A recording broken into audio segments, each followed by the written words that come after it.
Hello witches, I am High Priestess or Symphonist with Samhain, the veil between the living and the dead becoming much more thinner. This is an important word when it comes to your ancestors and choosing who to honor on Samhain, when it is easier to communicate with loved ones and pets that have passed away before you. If you died bitter, guess what? You are also bitter in life. There's this big lie that says when you die, you become a good person no matter how bad you were in life. No, nothing changes.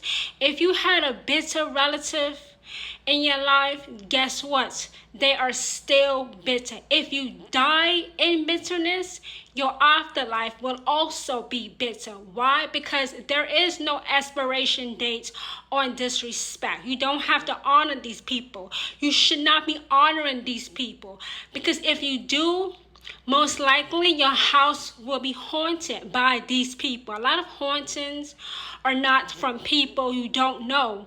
A lot of the time, the hauntings in your house is from you worshiping or honoring an ancestor on Samhain that was a piece of shit. If you die in happiness, guess what? You have a happy afterlife. If you die in bitterness and anger, you are the same way in the afterlife. Nothing changes because there is no expiration date on disrespect. That's why. It's not bad.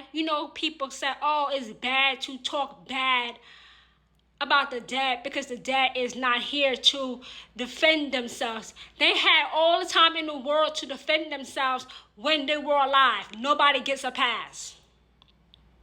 You don't have to forgive your loved one on Samhain, because a lot of witches tend to forgive their loved ones who was abusive to them in life because they feel like they should, make peace. No, you don't have to make peace. Why? Because there is no expiration date on disrespect.